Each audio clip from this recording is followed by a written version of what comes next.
We have a special guest on today's episode. Oh my gosh, 2 special guests.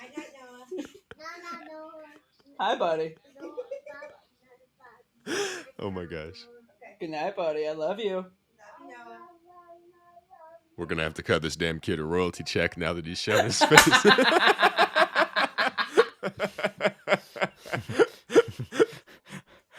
I'm gonna be. I thought that you were gonna say something a lot darker. When you said we're about to cut that kid, but that's crazy.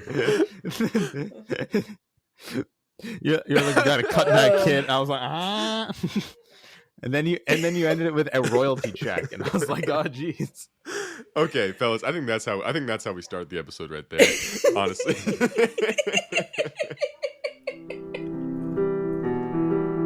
For movies, music, books, and more, join Keilan, Noah, and George, your ultimate entertainment hub. Welcome to the Everything Club. I'm losing my goddamn mind. Okay. Okay, fuck it. Listener, I don't know where this episode is going to begin. We've honestly done like 8 false starts since pressing record. I don't know what of this is going to be in the episode. So I'm just going to go ahead and say welcome to the Everything Club. I'm Keilan. We got Noah and George here. Today we're ranking games by Exploding Kittens. Let's just get into it, okay? Let's just get into it. Well, first of all, as part of our true Everything Club fashion, we got to do our classic roundtable check-in. How are you boys doing? Noah, how about you first? I'm doing great, man. I'm having the time of my life. That's great to hear. Noah. How about you, George?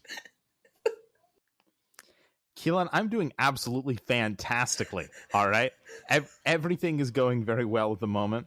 I'm going to be graduating in a matter of days now, which is really exciting. So I would say, honestly, it's a hoot and a half. I would say a hoot and a half. A hoot and a half. That's you heard it here, folks. No, that's awesome, dude. I genuinely am so proud of you for how far you've come. I've literally known you since kindergarten, and the fact that you are graduating from college, from Washington University, no less, in 2 days' time is genuinely insanity to me. And while we're on this sentimental note, I did also want to touch on something. So last episode, for our listeners, we recorded an entire episode on Ex-Ambassador's new album Townie, and it was a very heartfelt episode. We talked about our own upbringing in our own hometown of St. Louis, Missouri, and how we met, how we came to make projects such as this, and due to some complications with our recording software that we are still debugging aggressively, that episode may or may not drop. But if it doesn't, I want it to be known that we had some good talks there and regarding just our friendship and our collaboration as creators. And I'm very proud of both of you boys and how far you've come in life and how far. And I'm very proud of the fact that years later, over a decade into our mutual friendship, we are still doing projects such as this and just goofing off. And yeah, it's pretty awesome. So yeah, just wanted to lay that out there. Thanks, man. I'm proud of you too. I don't need your fake sympathy. I'm real loopy right now, George. I did not want to gloss over my feelings on your graduation. I am very happy for you. I know. Okay, for everyone listening, George has now have a 8-bit sunglasses filter over his face right now, and I can't take him seriously anymore. So that's going to be the end of my spiel. First ever filter on an audio only podcast. Oh my god, no. Thank you very much, but boy. Seriously, I'm super happy for you. I'm super excited that you're finally coming to the end of all of this. I don't know where you plan on going after this, but I know you'll do great things.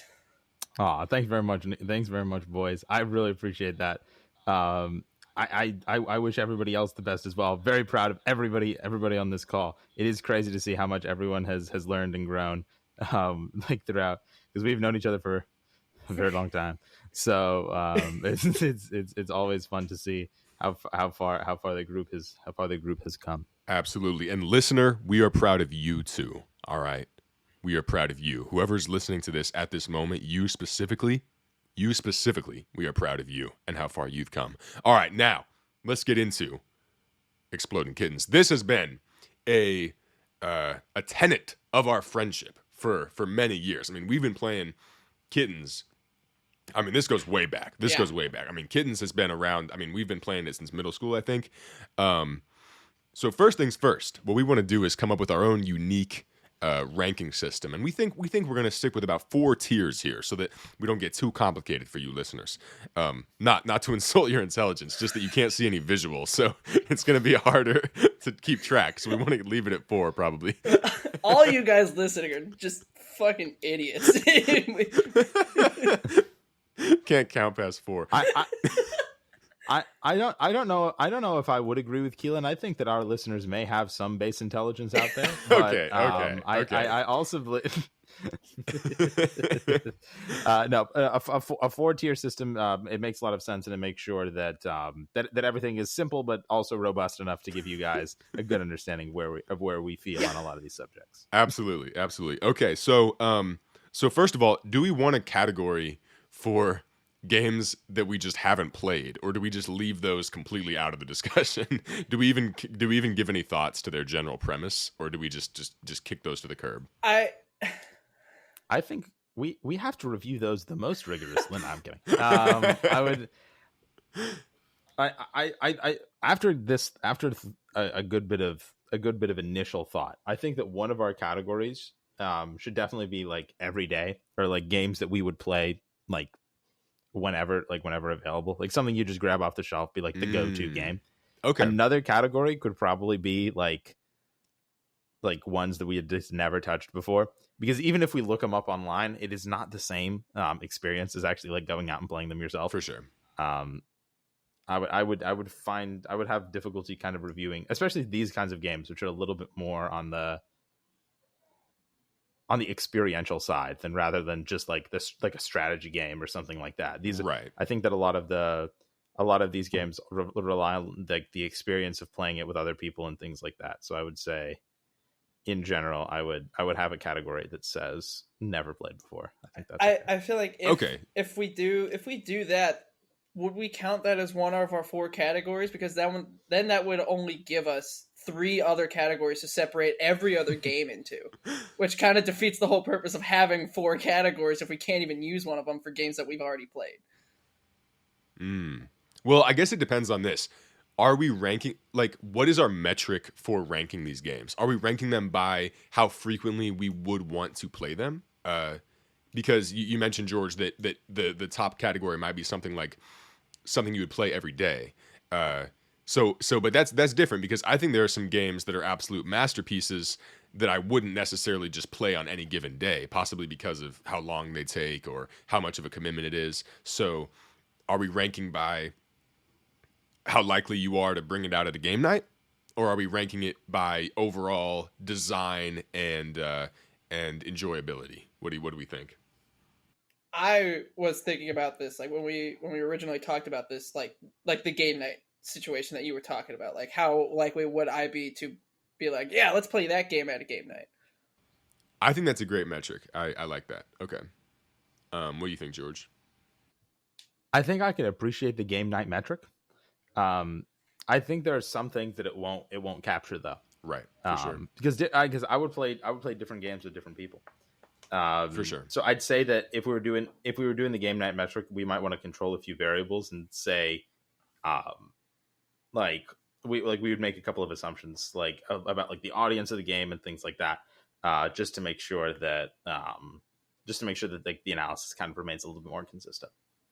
Okay. How about this? Let's set the tone for what this theoretical game night would be, and then we can go into it knowing those factors. So I think one thing to assume is that the amount of people playing the game is the correct amount that the game requires. So I think we can't judge a 2-player game on how well it would do at a 10-person game night, right?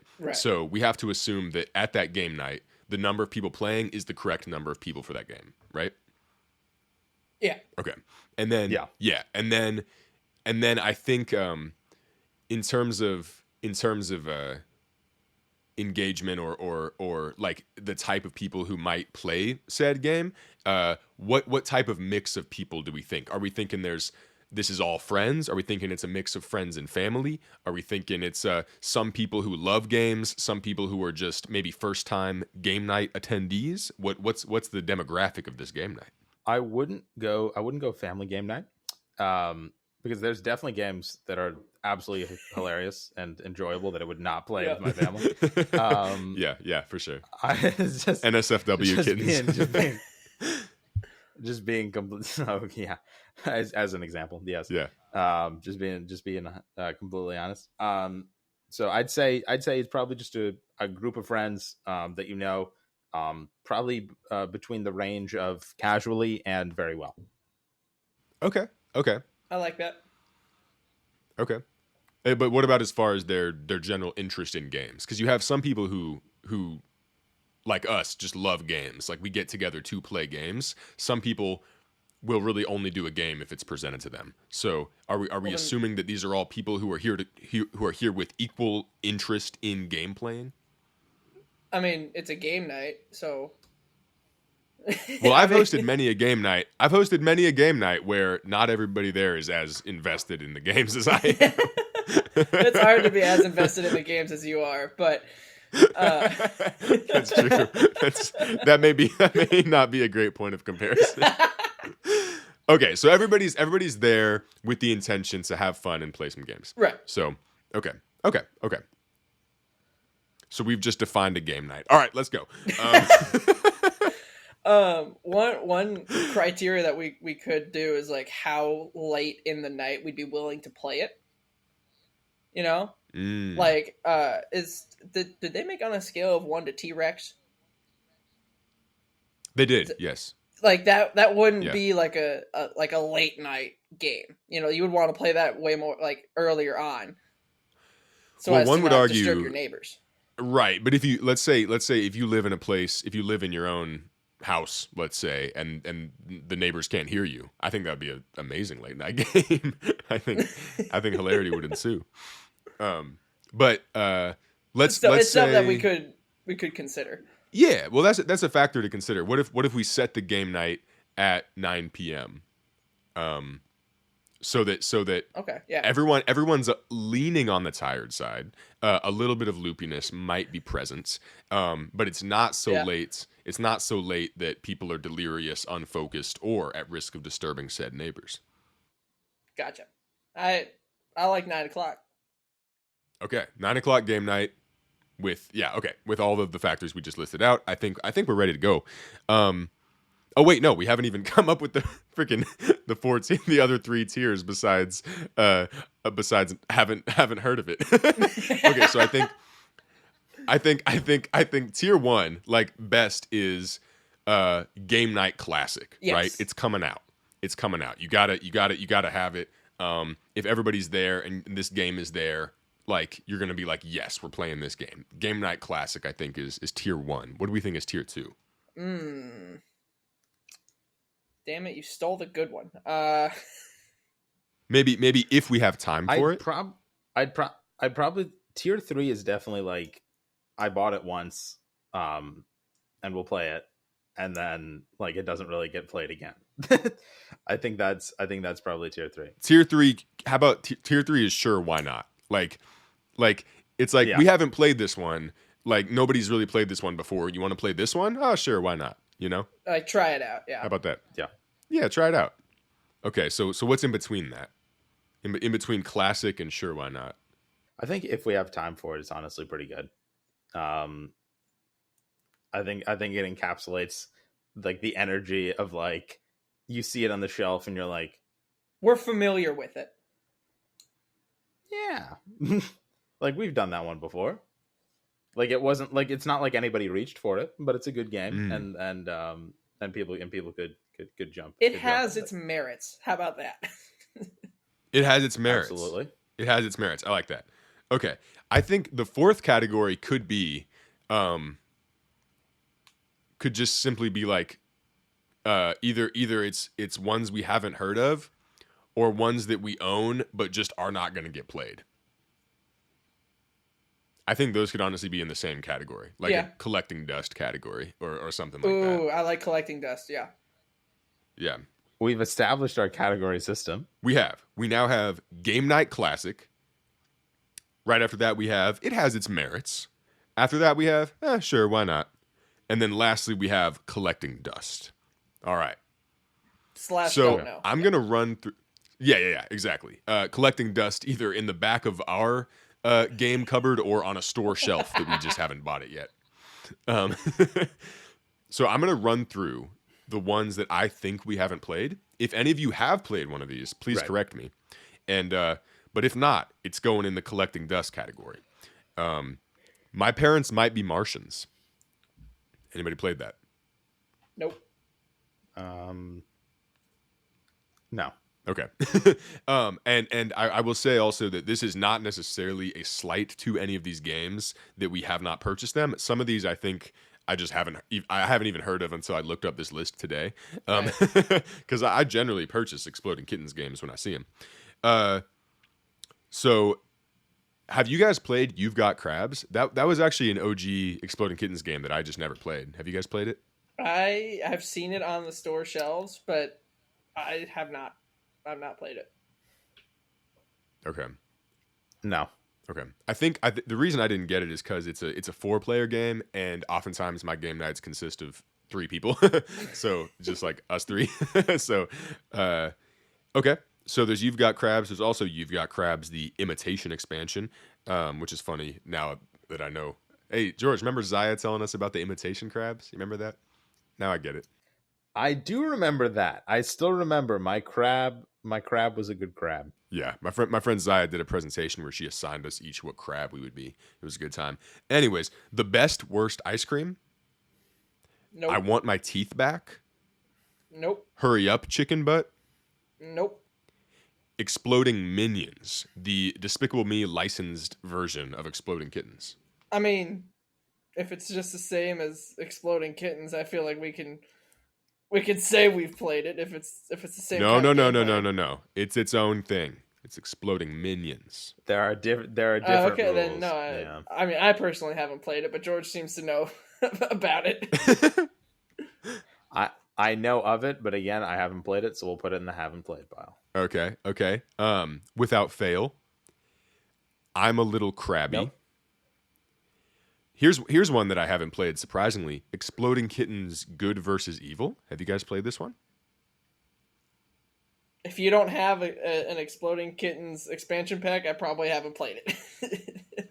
This one is interesting because from what I read, it actually is not an expansion pack. You can't add it to your pre-existing deck. You have to just play it independently, which is kind of why I didn't get it. Really? Yeah. No. I've heard about this. Isn't this like made by Netflix or something? Yeah, it's based I'm on almost- it's based on because Exploding Kittens is going to have their own Netflix original animated series, and this card game is based on the plot of that show, which has to do with like god cats and devil cats, which is kind of awesome. Interesting. Cool. Naturally. Okay, I'm gonna keep running through these boys. That escalated quickly. We've got Hoppy Salmon, not to be confused with Happy Salmon. This is Hoppy Salmon, which is the Easter variant. Power Hungry Pets, Danger Danger, Throw Avocado. I've wanted The to play burrito- Throw Avocado. I know, me too. It does look. I mean, I feel like it's the same rules as Burrito, but it looks really fun. I just like the look of the avocados. We have a Burrito Block expansion pack for Throw Burrito, where you can actually like block the burritos. I didn't know this existed until today. Oh, well, it's We a have- good thing your birthday. We have the. Yes, please. I will take any of these games that I've listed for my birthday. By the way, we have the More Cards Box expansion, which is an expansion for Poetry for Neanderthals. I need to get that for myself. Oh yeah. And then there's Really Loud Librarians, which I got at our last Christmas gift exchange, I think, and I still haven't played it. Yeah, I also own it, No and shade. I have not played it. Okay. So that is literally, yeah, that one definitely falls in the collecting dust category. Not because I don't want to. I Sad, just don't have anybody to play with. Yeah, I just haven't gotten around to play. No, it's okay. It's okay. I just haven't gotten around to playing it. Okay, we're almost done with this list right here, listener. And then we have Anarchy Pancakes, which I believe is just Spot It, but it's with pancakes. Yeah, I Have we own that played one this? too, and I I've played haven't that. played it. I play that. Okay, George has played it, so George, you are the sole decider of where this game ranks. Okay. Okay. Are we deciding that now, or how are we going about this? Oh yeah, no, yeah, decided now, George. We're throwing this in a category. Well, oh wait, have we completed the list? Well, we hit one that that you've played. So we got to decide. Slap a tear on this bad boy. Okay. First of all, it definitely is. It's very, very similar to Spot It. It's like the thing is that there are like things on the pancakes that you see, so it even is still a circle, Right. So I'd say that it's interesting and it's fast paced, which is really great. I'd say that there's really not much of a learning curve at all, so it's definitely advantageous that way. I'd say that since it doesn't require like a lot of like strategic thinking or like methodology or like a lot of maybe teamwork or things like that, it might not be like the best idea for like a longer game night session. But it's a classic variant. I wouldn't say, if I'm being completely honest, I wouldn't say that it is as creative as some of the other For sure. as some of the other products in the lineup, but and honestly for that sole reason, because I expect so much out of this kind of company, I would put it in probably category number 2. All right, we're throwing this in. It has its merits. All right, I like it. I agree with your reasoning. Yeah, I think that for a game company that has such unique original concepts, for them to do one that's so clearly just a variance of a pre-existing game, I think is very unusual. But because of everything you explained about it being fast-paced and entertaining and easy to learn, I think that makes it really good for a game night. I think Spotted is definitely a game night classic, so I think putting it in the second tier makes total sense. Okay, so I believe now we have gotten through the list of every game that none of us have played, because the remaining ones I know I have played at least. So we have quite a few now in the collecting dust category. We have Anarchy Pancakes in It Has Its Merits, and The majority of the list.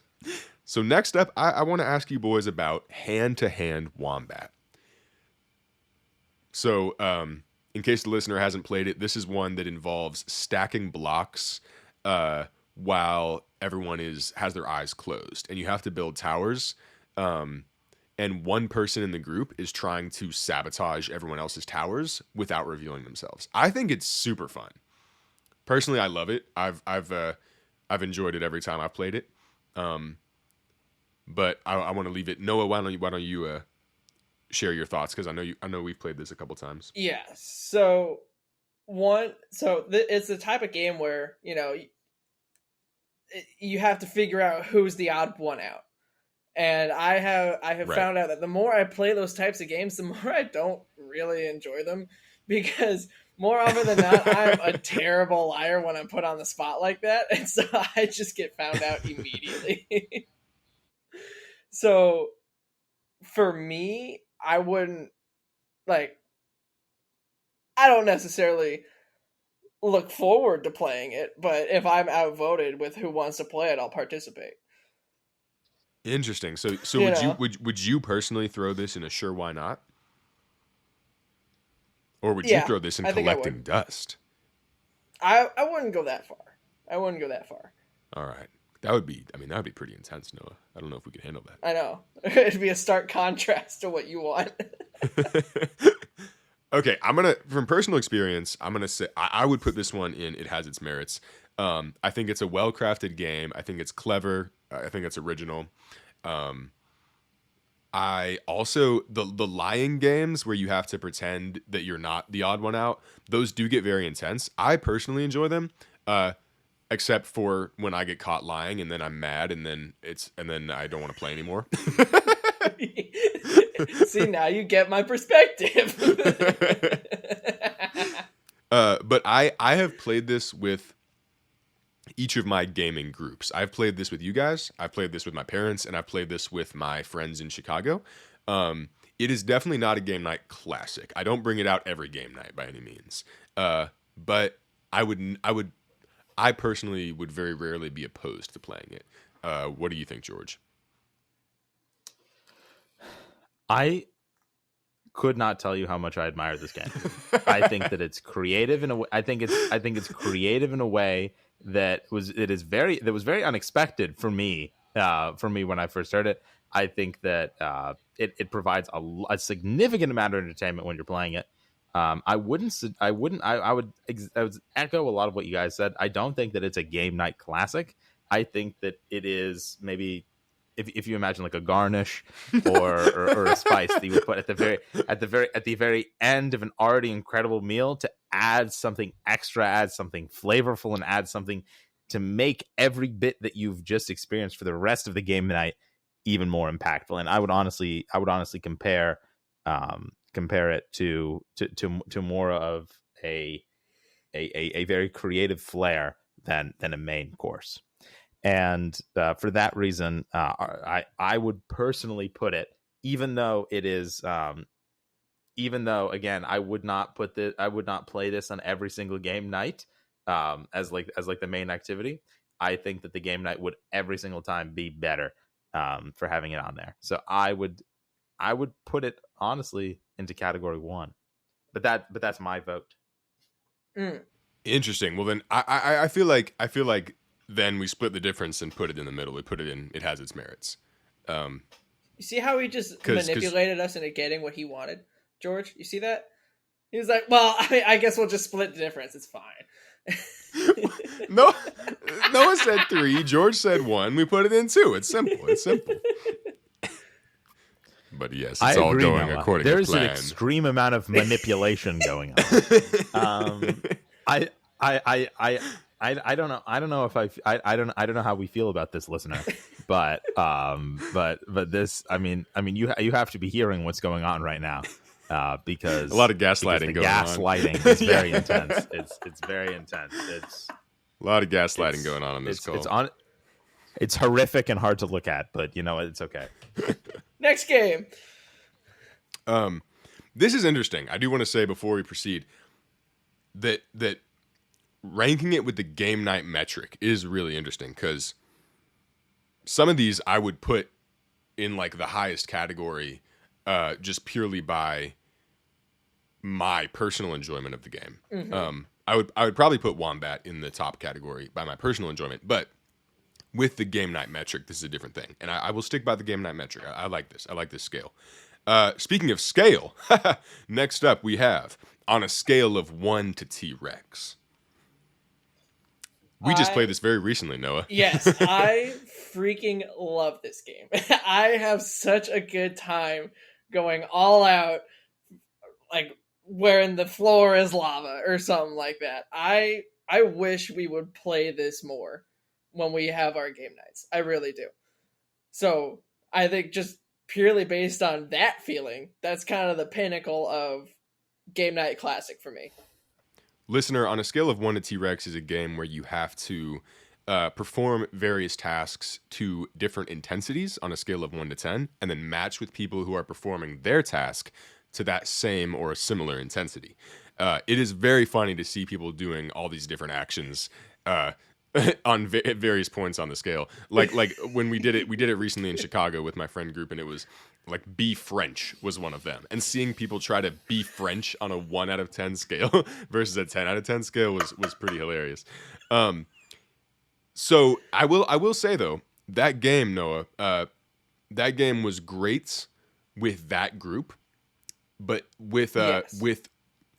with people who are um, less energetic or less actively engaged, it would not hit as well. And that was sort of what I was bringing up earlier about how engaged are these people, how like ready to commit to the bit are they?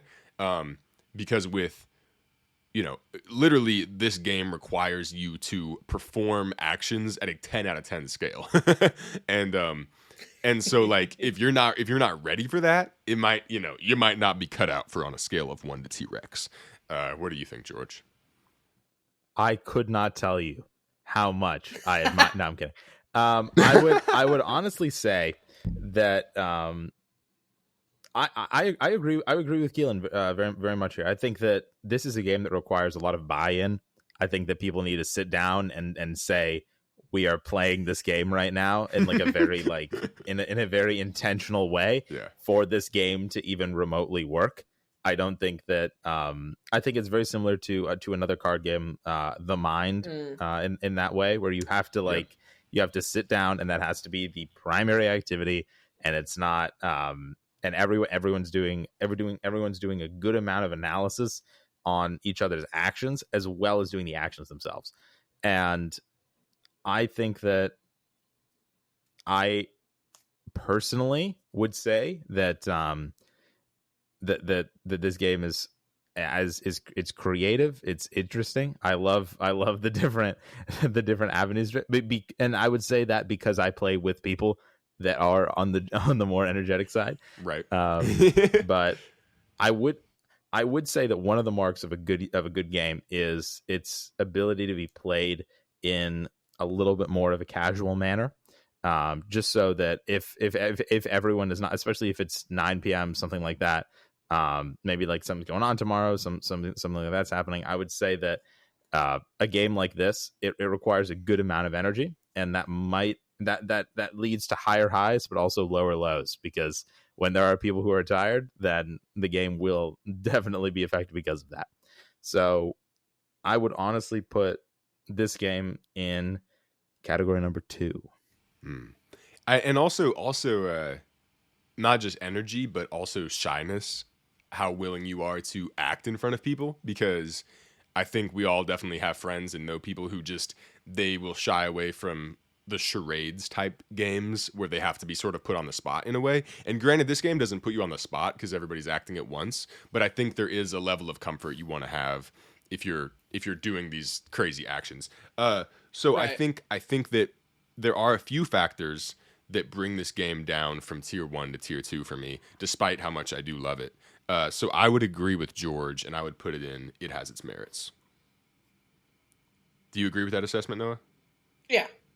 I acknowledge that I am a very energetic and goofy person, and so what? this is the type of game where I kind of thrive in how much I enjoy it. So no, this game was made for you, Noah. Like, let's be clear. Noah Boeyink is the target audience for this game. There's just a picture of him on the back, like where it normally says how many players, and there's like a little silhouette. It's just a silhouette of Noah. That's.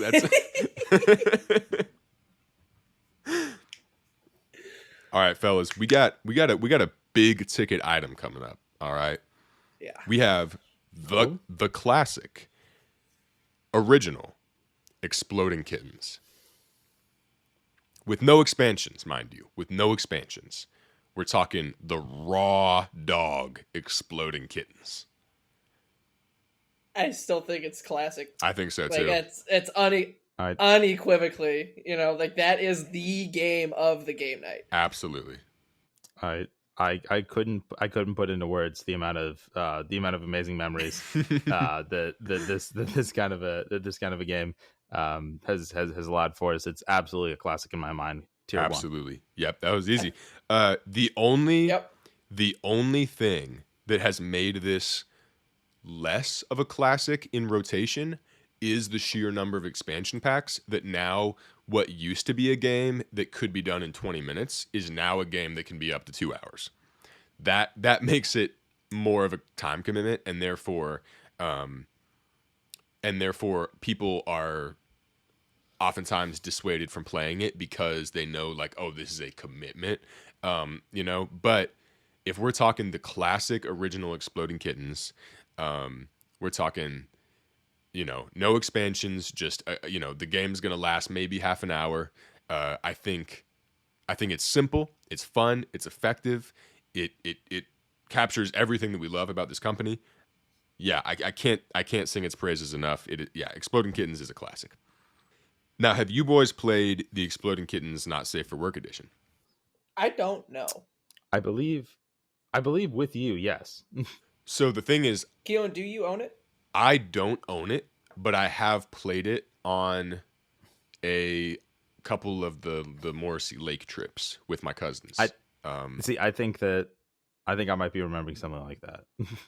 That is possible. George attended some of the early lake trips. It's possible that you would have played it there. But I haven't played it in years. I don't know if we played it at either of the two that I've been to. No, I don't think we have. This was like middle school. This was like, a while. Oh, a while ago. Then no, I don't think I've played it. Yeah, well, it is. I actually, funny enough, I actually played this version before I even played the standard version. So this was my first introduction to Exploding Kittens, which was quite funny, quite a rude awakening. You're like, I gotta get me that game. I'm looking at the normal version. I'm like, where are all the dildos? What's going on here? Oh my god. No, the NSFW edition is pretty hilarious. And NSFW if podcast, I remember, am I right? You know it. And if I remember, it's the same, pretty much the same exact gameplay as Exploding Kittens, and pretty much the same like runtime for a game. So I think the only detractor is, for some people, they might not be as comfortable with the amount of genitalia and other disturbing imagery that is drawn onto these animals. So then why are we inviting them to the game? I think there's an argument for this being a classic. There is an argument for this being a classic. But I don't know. I feel like it's tier 2. What do you guys think? I would honestly say playing it was definitely memorable. But I would not consider this an absolute classic. I would say that this game, at least for me, was memorable because I had played the Exploding Kittens game, and I could see the underlying game underneath all of the NSFW references and things like that. So I would say that honestly, I'd consider this game category 2, possibly category 3, just because again, I don't know anybody who's saying let's play Exploding Kittens. Wait, no, the NSFW version. And I think that's a little bit telling. Well, this also raises the question of, does the host of the game night have both versions? Because if it comes down to between the two of them, I probably would just go with the classic. Like, if I have the option of the classic, I might throw this one in the sure why not. And I'm not saying that that this one, differently than the other ones, is a choice between two. I'm saying that the fact that we right now are talking about them in a comparative way and saying that one of them is like the original is better, it speaks to the content of the game itself. Yeah. What do you think, Noah? I mean, I've never played Oh it, shoot, that's right. so I can't. Sorry, I can't really give my input on it, but I mean, I tend to. This is gonna sound weird, but I tend to lean more towards like some of the not safe for work editions, just because they're a lot more unhinged. Yeah, that's true. And that's like, you know, like I know we're gonna get to it later, but like Poetry for Neanderthals, right? Like the not safe for work edition for that, I find a lot of fun. Absolutely. Just because it's stuff that I don't normally hear my friends trying to describe in one word syllables. And it adds an. So hearing, I feel like hearing you guys say some of the cards would just boost my enjoyment of it because I'm just not used to it. And it's so funny to me. Right. But I've never played it. I don't know enough about it to have any sort of sway in what category we put it in. Okay. I think the crux of my argument of thinking it deserves a higher spot is just the fact that it is at its core still Exploding Kittens, which we all just agreed unanimously was an absolute classic. So it is still that game. It is still that same gameplay. But it's just not the classic cards. It's just it's a different twist. It's a different brand of humor that so I don't know. I'm a bit split on where I'd put it, to be honest. Here's the thing though. Have we been ranking them on their gameplay or of how likely we would be to play it? Just because it's the same gameplay doesn't necessarily mean we'd be more likely to play that. Right. Okay, well let's set something, like, let's set the record straight henceforth. Are we assuming all of these games are at our disposal? And that's what I had been assuming this whole time. Okay. Because I didn't explicitly assume that. Okay. But if that's the case, if all the other versions of Exploding Kittens are available, that one ranks lower for me. So I would maybe put that one in 2 or 3. What do you think, George? 2. 2 it is. All right, folks. Next up, we have Exploding Kittens, the Party Pack Edition. I'm going to shoot you straight. I own this game. I cannot remember for the life of me how it is different than the original, except that I think the box sings, which is fun. It is fun. I think there's a little speaker in the box, and I think it sings a little song. Is it like one of those birthday cards that you open it, it starts? Okay, that's nice. And I genuinely don't really remember the premise of what makes it a party pack. It's not any different cards. I think it's the same game, just so it's packaged differently. It's just an expansion deck. Yeah, that's what it is. Oh no, you're right. It makes it so that just more people can play. I think that's literally it. I don't think it introduces any new cards. I think it just makes it so more people can play. But I think that's a little obsolete. Can we really rank it then? Like if it's not anything like that's like newer, or like it doesn't even have any different cards. It's just more of the same cards. Is that really something that we can rank? I don't know. That's a good point. I mean, the thing is though, like, I own it separately from the original deck. Like, I have the party pack is sitting on my game shelf as its own thing. But I see what you're saying. Like, I don't know if it's really its own. I don't know. We can discard that one. We can strike that one from the list if you want. Okay, strike it from the record. All right, stricken from the record. Now, next up we have Exploding Kittens, Recipes for Disaster. Now, Recipes for Disaster, it comes in a big blue box. I think we've played this collectively maybe once, and it has like 12 different mini games within it. So the premise is that you separate all your Exploding Kittens cards into these different categories, and then there's different games within it that require different numbers of cards. So it's like, for this game, there's only one diffuse in the whole game. Or for this game, there's no nopes. So it's a bunch of different variants of Exploding Kittens all baked into one box. For me personally, the amount of setup of sorting through the cards and, like, after each game, returning the cards to where they go, and then like that alone just kind of makes me less likely to play it. I I remember having fun when I did play it, but it was just a lot. It was just a lot. I would personally throw this. I might even throw this one in collecting dust, to be honest. I have not touched this game. Wow. I have not, like, It is literally collecting dust. it is literally collecting dust. I haven't touched it since like the week I got it, I don't think, which was like 2 years ago. I can't honestly say I remember us playing this. So Yeah. I'm cool with that because I don't honestly remember it. It hasn't even been brought up in the times that we have had a game night.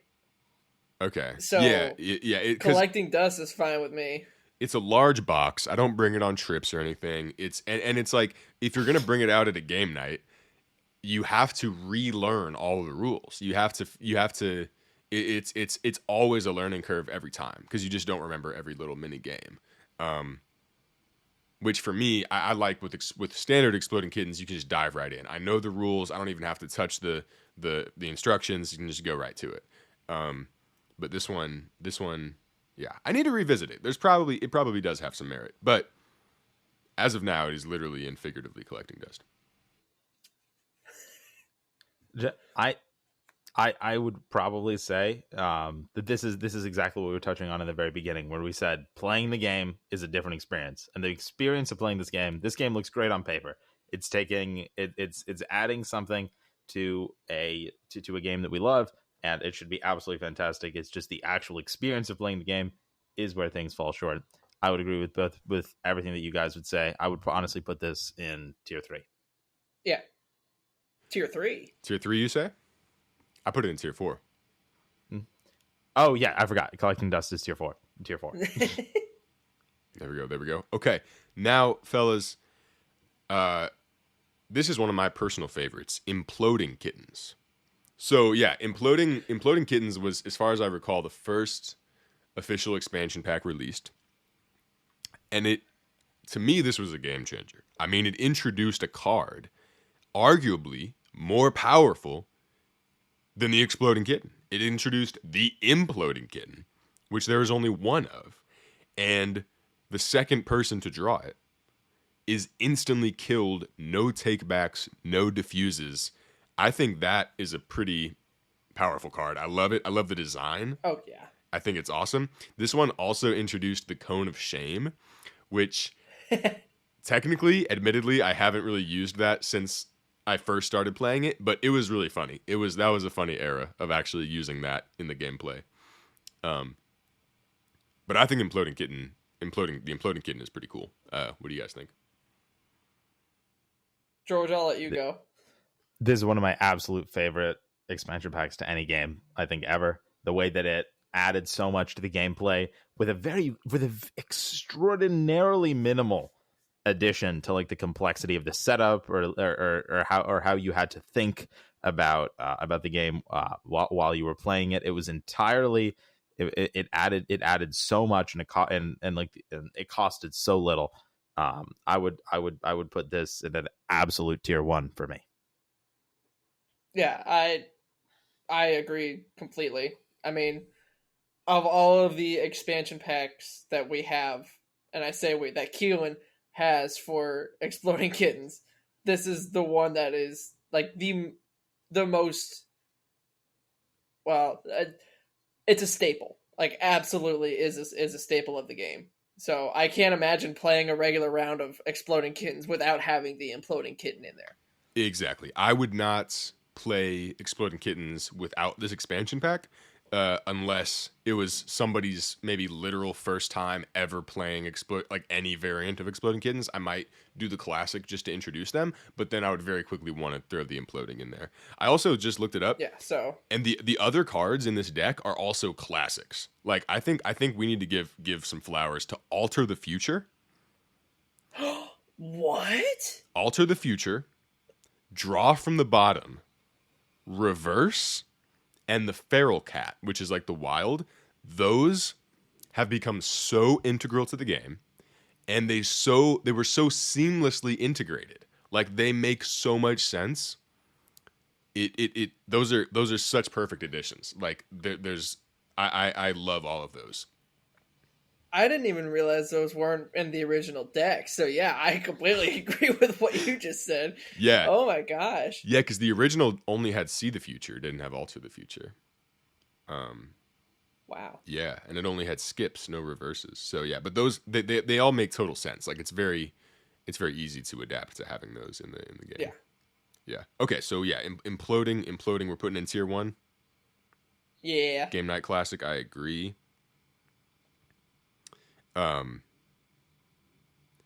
Next up, for our next expansion pack that we're going to be talking about for Exploding Kittens is Streaking Kittens. Let me pull it up real quick.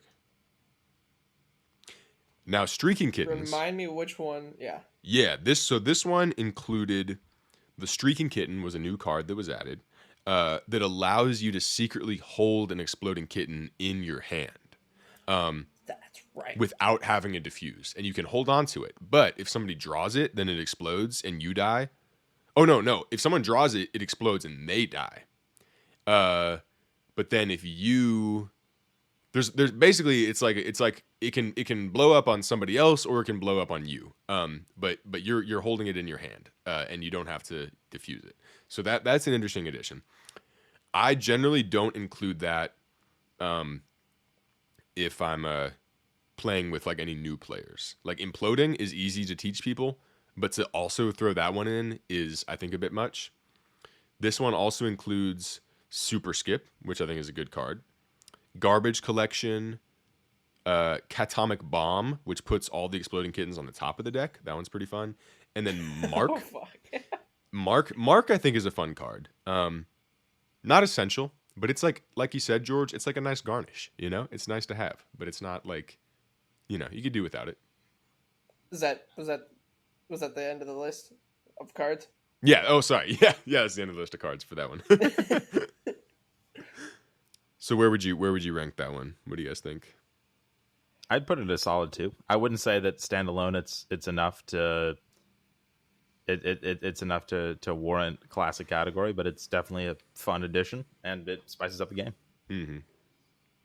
I'll say of the expansion packs, it is probably the one I remember the least. Like it left the smallest impact of them all on me. Mm.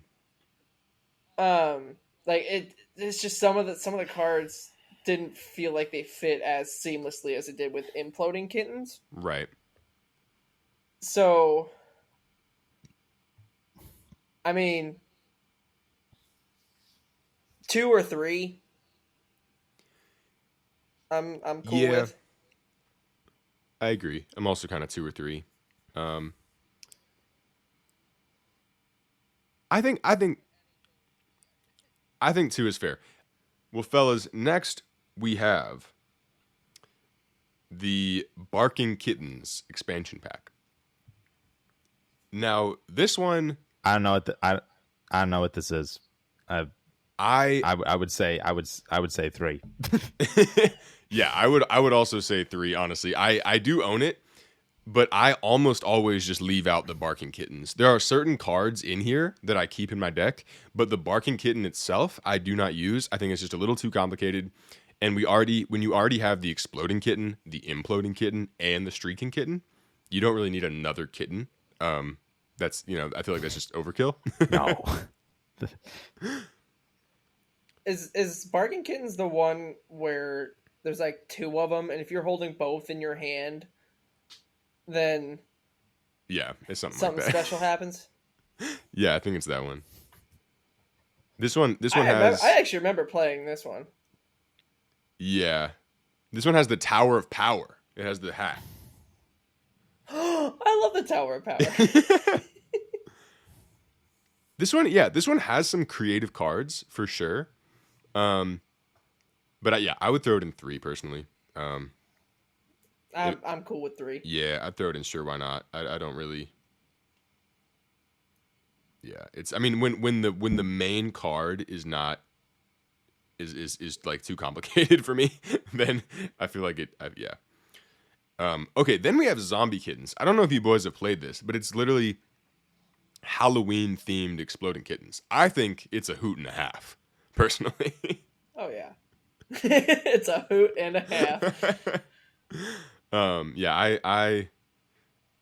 I love it, but again, I haven't to keep it real, I haven't played it a terrible amount at game nights. But it's cool because it's a seasonal one. It's a seasonal one. It can be its own game, which I like, and it can also be an expansion pack, which is cool. So, I appreciate that it does both. I would throw this one in tier 2 personally because Yeah. it so seamlessly integrates with Exploding Kittens. It can also be its own game, which is short and sweet. I would say this one it has its merits. George, what say you? I would agree. Cool. Cool. Glad we're all on the same page. Now, I had to include this one because it technically is its own expansion pack. And you boys are probably going to hound me on this. But Blind as a Bat, which is technically just a singular... It's just a singular card. But it was sold briefly in like 2017 as its own expansion pack, which you could find on the black market. And I acquired this, and I thought I was a cool cat. I think Cool it's cat with a blind bat. cool cat with a blind bat. I think it was fun, but it also in the newer expansions it creates because it serves the exact same purpose as the card Curse of the Catbutt, and with the newer expansions, there's a lot of contradictions where it makes it incredibly complicated to use that card. Even the creators of the game literally put in the instructions, we regret creating this card, but if you choose to use it, here's what you have to do. And there's like 8 different caveats to using it. All right, so 3 or 4. I would throw it in sure why not, personally. I would throw in this card just like normally, like if it was just me playing the game. I think that it's definitely adds like something to the game, but I wouldn't think of this as actually something to put on the list. If I'm being completely honest, like if it's one card, I think that it's like I don't think it rises to the level of expansion pack. But Right. I wanted to be a completionist and include all of the expansions they've done. But yeah, it is literally one card. So, okay, let's move along now to Mantis. Where did we say we were putting that? 3. Sure, why not? 3? Yeah. Okay. I think Mantis is a goddamn classic, and you cannot convince me otherwise. Yes. No, it's a classic. Tier 1. Listener, Mantis is an incredibly simple and delightful game where you match color-coded mantis shrimps, and it's simple, but it's not like stupid. Like it's a very fun and engaging game, and you can play it with just 2 players. You can play it with a bigger group. It's fun to look at. It's fun to play. There's strategy. There's luck. I mean, it's not too intensive of a game. It's not too intensive a game. You can play it with anyone. I mean, yeah, I love it. I love it. Now, Happy Salmon.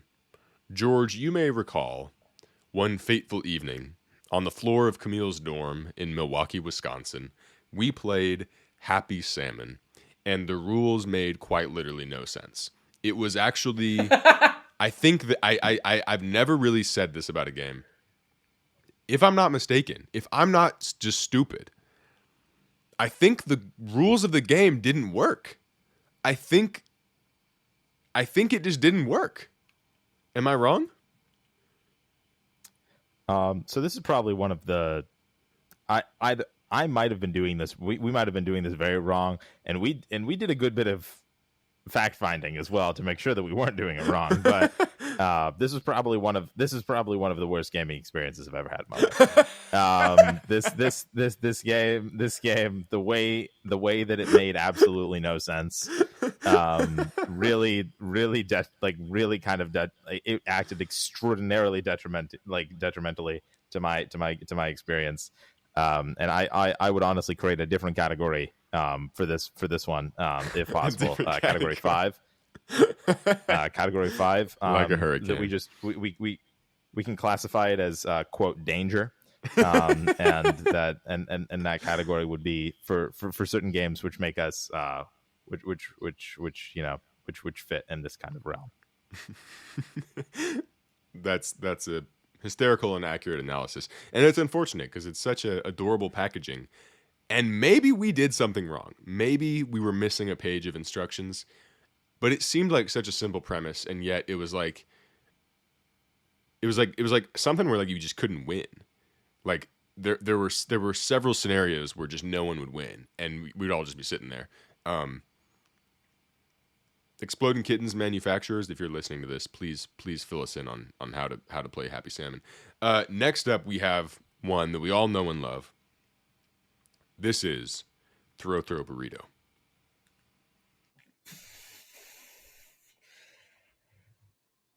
This is a game that whenever we do play it, I love it, but we just don't play it very much. It's a physical game. It's unique in that you have to actually get up and throw and run.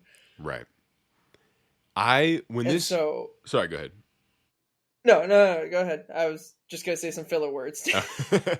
When this game first launched, I had so much fun. I had multiple hoots playing this game. I'll tell you that right now. I mean, 2 hoots. At least bro. 2 hoots. At least 2 hoots in there. I mean, I played this game with everyone. I played it in the backyard. I played it. I mean, basically the premise is you throw these foam burritos at each other. Noah, we threw one of these burritos back and forth outside of Clayton High School during the pandemic when we couldn't be within 6 feet of each other. This was our entertainment. This kept us alive during a global pandemic. You understand that? How many games can you say that about? That burrito was black. Yeah, when we were done. We roughed that thing up on the asphalt. No, it was crazy. But yeah, so I mean, that was a core memory that I forgot about. That's crazy. Know. Me too. I forgot that too. Your stepdad Chris was there in his car. He was there. He was there. He threw it around with us too. Yeah. I mean, the thing is also, I haven't played this game in the entire time I've lived in Chicago because it has the risk of breaking things. I have a lot of things on display that if they were knocked off by a projectile burrito, they could be broken. But at my house in the Lou, where there are less breakable things and there's just more space, or if you're playing it outside, I mean, I love it. To me, this one is teetering between classic and it has its merits. What do you guys think? I would honestly say that the underlying physicality of the game does sometimes add a level of inertia for a lot of folks to play, especially certain folks who maybe are not as comfortable just like running around just throwing things or doing that kind of thing, hurling burritos at people's heads. Hurling burritos at people's heads. I would still honestly I recall this game, and I will always recall this game as an extraordinarily fun time, and I would put it still in category number 1. Bold. Yeah. So as much as I do, I love this game. I really, really do. We just, even when we're in town all together and we have a game night, we haven't played it in years.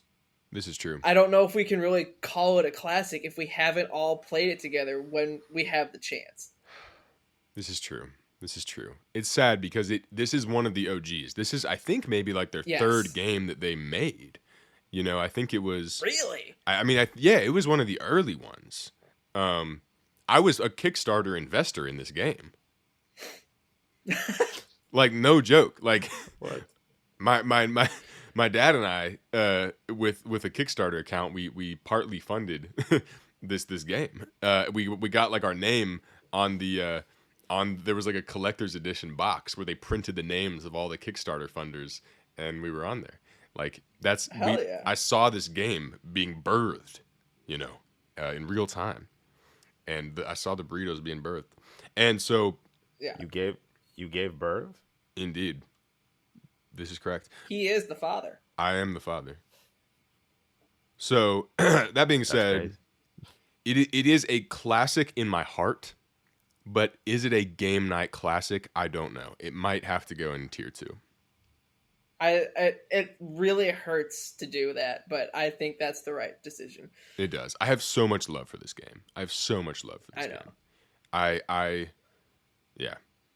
Okay. Well, I'm now realizing that the next one on our list is one that I don't think we've actually played. But I've never played that. So it's just because I actually owned this for a time before I just gave it to Keilan because we never played it. But I'm fairly certain it is just the exact same game, but everything is bigger, even the cards. And the burritos are actually just like 3-foot tall inflatable burritos. They literally are. Yeah, they're awesome. Yeah. We had one in our apartment. The only memory I have of this game is blowing one up the day we got it and just leaving it sit in the corner to slowly deflate as time went on. And we just had this sad TV in our apartment. this sad, wilting, weeping burrito just slowly like kneeling over, or not kneeling, keeling, whatever the word is. It was just falling. Keeling, yeah, just keeling over. Over the course of like 6 months, it was just slowly deflating.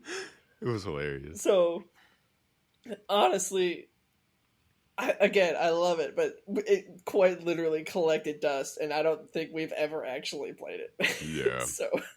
Yeah, and then Noah, you gave it to me during when you moved apartments, and you're like, "Can you just hold this like temporarily?" And it's been there for 4 years. Yeah, it's been in my basement for 4 years. All right, fellas. Now for this next one, we're getting down to the wire here. The list is almost up, and this one, for me, is a game night classic. Poetry for Neanderthals. Classic. Poetry for Neanderthals. George, any objection? I would honestly say that I think everyone on the call right now is better at this game than me, but I would totally put it at game night classic level of game. No, going back to when Keilan and I lived together in an apartment, these are some of the best memories I have of us playing this game. Absolutely. Like I still remember, us playing right on the floor one of the first nights that we were there, and Keilan got the word bench. And he just looks at me. Well, listener, you have to describe it. You have to describe the word or the term in only one syllable words. Yeah, sorry, I meant to explain that, but he just looks at me, straight face, goes, long chair. That is still just stuck in my mind, like 4 years later. It's so good because you have to describe these like everyday mundane things in ways that you never would, and it's just it's perfect. It's funny, delightful, simple. You can instantly understand it. Most people, even if you're not particularly averse to these sorts of comical games, can very easily hop on and know how to play. I've played this game with my grandmother. I've played this game with people for whom English is a second language. This game is hilarious, and so, yeah. George, did you have something to add? No. Oh, okay. I would agree. I would place it in number one. We're doing good. It is also one of the only games that involves physical violence, and I love that. It does, and it's also active in the sense that you get to hold a club, an inflatable club, and thwack people on the head, but it doesn't require that much energy. It doesn't hurt. You literally just sit there, and it doesn't hurt. So it's perfect amount of physicality that's funny, but you don't have to overexert yourself. Now let's hop on to our second to last game here, folks. We got Poetry for Neanderthals, the Not Safe for Work edition. I think this game is hysterical. Rather than a club that you hit someone on the head with, it comes with a smaller spank me stick, which I think is genius. And it adds a whole new element to the game, because not only are you forced out of your comfort zone by trying to say things in one syllable words, you are trying to say primarily sexual things with one syllable words. And the fact that they have an entire deck of like hundreds of cards of just different sexual things is honestly impressive. Like, props to the creative team for that. It is, And you got to double that too, because it's like it's words that are built on top of with like more points. Exactly. You know, like there's the word and there's the compound word later, and then there's the other side of the card, which is a completely different set. Right. Exactly. It is. Yeah, it's very impressive. I think it's super funny. I think once again it falls into the Exploding Kittens category, where it's like the base game is an absolute classic, but I feel like you're going to play the base game a little bit more than you are going to play this variant. Yeah. So for me, for that reason, it goes in tier 2. It has its merits. Yeah, I agree with that. Okay. Then now, folks, we are down to, and this things might get spicy here, folks. This is our last game of the night. And I know this is possibly Noah's favorite. We have Bears versus Babies. This is my favorite game that they have made. Now, Noah, why don't you take it away here? All right, so it is, first of all, it is just an absolutely absurd title. And I knew that when I first heard of this game, when Keilan and I think George, you were there too, when I played it with you guys for the first time, I heard the name and I was hooked. It was it's such a bizarre concept for a game, but to me it works so freaking well. I know it's not necessarily a favorite for you guys, but the premise of the game is you're competing with the other people. You're trying to build these monsters that adhere to a specific, I don't want to say element, but they fall into 3 categories, either like the sea, the land, or the air. Right. And then there are various baby armies that fall into those same categories. And when you build up a monster, you're constantly adding points or a value to that monster or monsters that all can attack a singular baby army that they equate to. Mm-hmm. So like if you have like a happy salmon and a mantis shrimp, because I think those are both heads in that. Mm-hmm. I think it's a handsome salmon. If you were to handsome salmon, that's what it was. Thank you. Like you would build on top of those and say there would be like 8 points total. If that is more than what the baby army has, like the points that the baby army has, you would get all those points. I'm probably explaining this very poorly, but that's the best way I got. And the person at the end of the game, when you run out of cards to draw, whoever has the most points wins. And personally, for me, the building of all the different monsters, the strategy of provoking armies so that everyone has to participate when you know they can't win, they just have to get rid of those monsters. I love it. I freaking love it. Yeah. No, it is undeniably a great game. It is also one of their originals. This is when they were hitting home runs. You know, they were on a streak here. The detractor for the game night factor is that it is more of a learning curve for new players. I think once you get the groove, the strategy, it all makes sense. It's not a super complicated game, but it does take a minute to kind of find your groove. Even recently when we played it in my basement in St. Louis, we've all played it, but me and George were kind of struggling to remember how to get back into it, you know? And I think it has a little more it has a little more setup and a little more figuring out, okay, this is how it goes. Okay, so that's what happens in this case. Okay. Which honestly you could say the same about Exploding Kittens. But for me, this game has Bears versus Babies has always I've just struggled a little more to fully, like, I don't know. It's just that the energy of getting into it is a little, for some reason I'm discouraged by that. But once I'm in it, I always love it. I always have a good time. I think it's a classic. It's creative. But I own it here, and I haven't played it with my Chicago friends because I think the energy of getting everybody on board and getting everybody to understand how it all works might is more of a commitment than I'm willing to take on. But it's a great game. I would also put it. I mean, the thing is, I would put it based on my personal preference. I would put it into category 2. I mean, realistically, based on how much I've played it, which is not at all here in Chicago, but I have played it at home with you guys, I would put it in category 3 in terms of playability, or frequency of play, but category 2 based on how much I like it. What about you, George?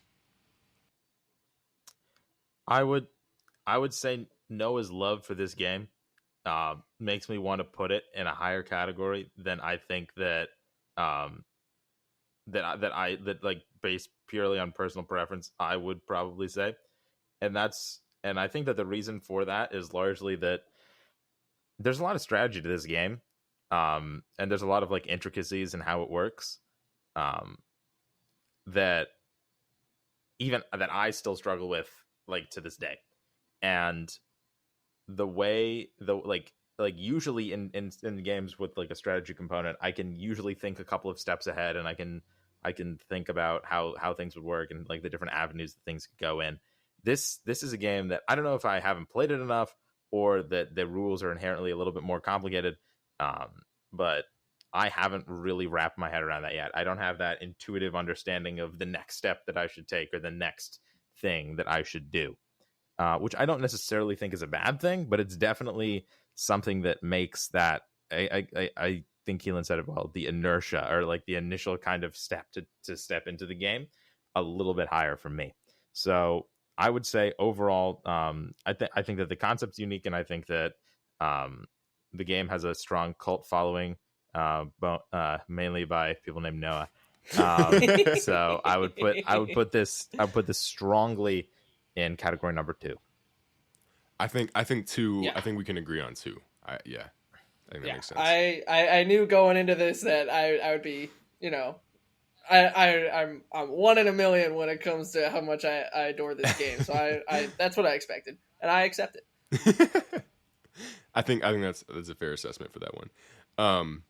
Well, alrighty, folks. This brings us to the end of our ranking of the Exploding Kittens games, and I'm not going to recap the entire list because it's dozens of games, but I want to remind our listener what we landed on for Game Night Classics, and that is Exploding Kittens, Imploding Kittens, Mantis, and Poetry for Neanderthals. So if you are looking to have a game night with your friends, we have now vetted all of these games for you. We have put in all this elbow grease. We've broken our backs just to bring you this final conclusion of the 4 games that you should bring to your game night. And that is Exploding Kittens with the Imploding expansion pack, Mantis, and Poetry for Neanderthals. You heard it here, folks. The Everything Club just delivered the news.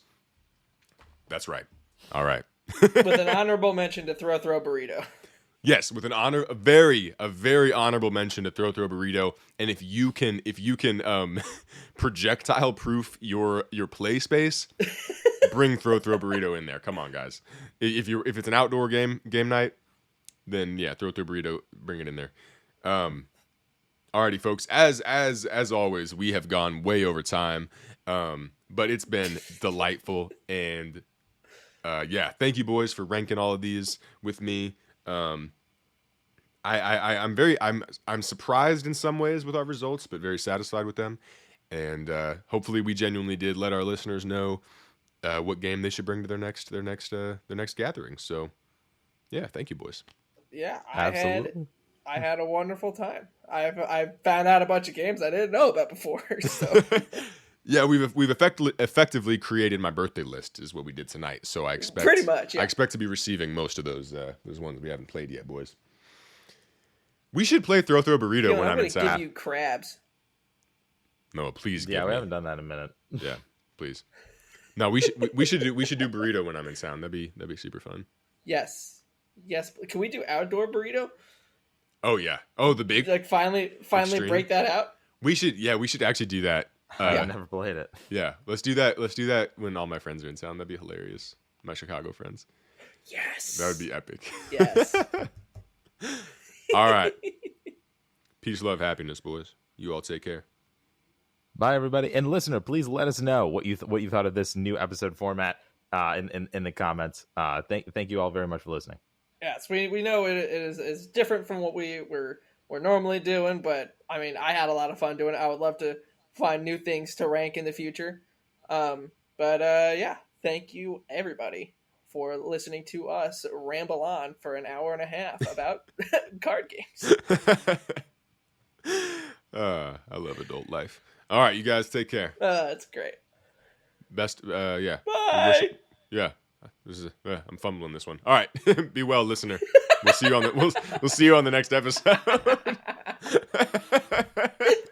Bye. Bye.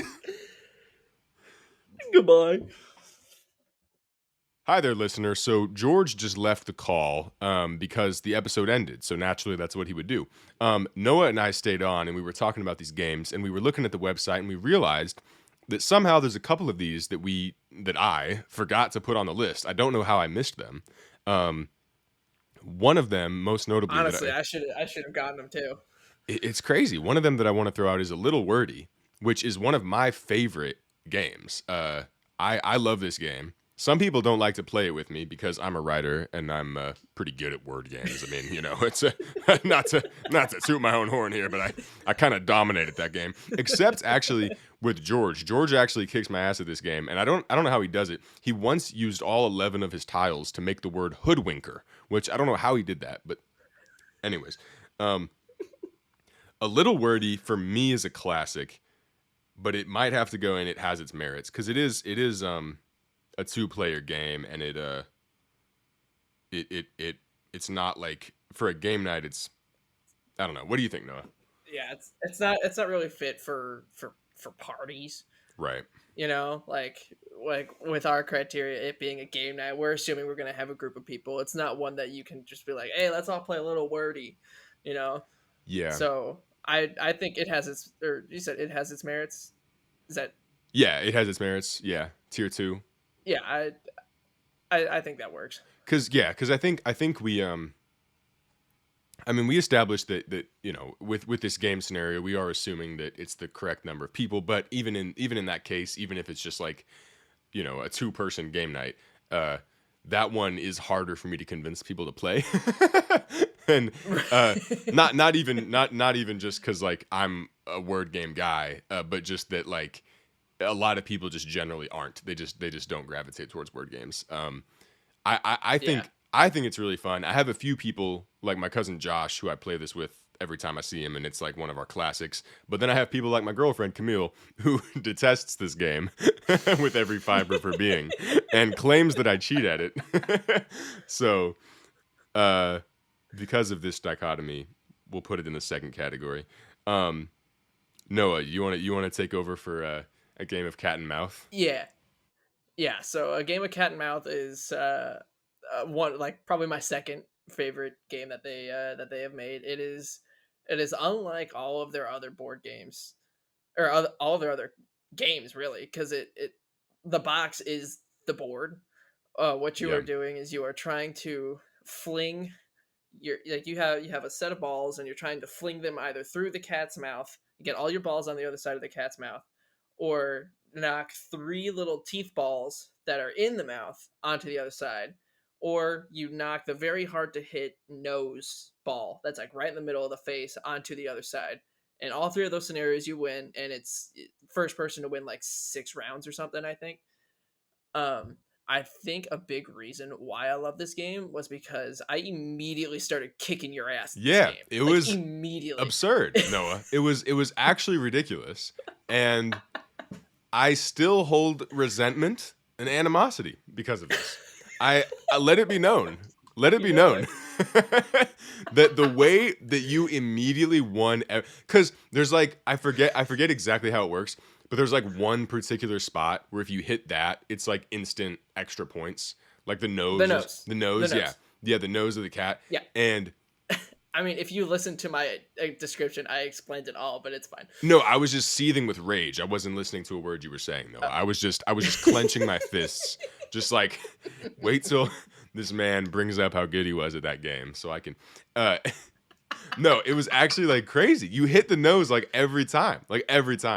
Yeah. And I said forget all the other strategies. I just went for the nose. yeah, and I couldn't do it. I would try so hard. I could never get it. Yeah. Yeah. It's definitely when you have to get in the groove too, because if you lose that, and you're never gonna hit it again. And I just that night that we played, I got into that groove super quickly, and so for me, it's an all time classic. But I mean, I have a feeling for everyone else, it's probably probably 3. Yeah. I mean, yeah. For me, it's. I mean, to be honest, it's collecting dust because I haven't played it. But as far as I ruined the game for you. No. I've played it with other people, but I it's like, yeah, it's probably 3 to be honest. I just haven't played it too much with my crew here. Were there any others that we missed? Taco Cat spelled backwards. I'm looking on their website. Yeah, we haven't played that one though. True, we haven't played Taco Cat spelled backwards. Oh my god. Yeah. Oh, So, and then I think... yeah, You Lying Sack we also haven't played. I think that one's cool because it's like in collaboration with Penn and Teller, and it's another bluffing game, and I do want to play it, but I haven't played it yet. Yeah, I don't know how we missed these. So yeah, thank you, listener, for puzzles. They do. Yeah, I've actually done one of their puzzles. What? Yeah, they have a bunch of really hilarious puzzles. Yeah, they have puzzles. They have greeting cards. They have plush. Not safe for plush work toys. greeting cards. They've really expanded Oh my into different horizons. Now they got the Netflix show. They have apps. They have mobile games. They're really killing it. I remember when it was like a year or two spaced out in between each game, and now they've dropped more games than we can even keep track of in a 90-minute conversation, which is crazy.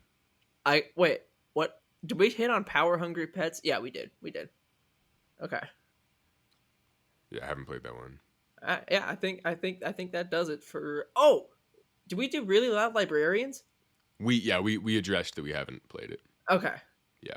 I have seen it played. I would like if we could put this in the recording. I have seen it been played on YouTube, by the board game channel that I watched, and to me it looks really, really fun, and I'm really excited to get the opportunity to play with you guys when you come to town, Keilan.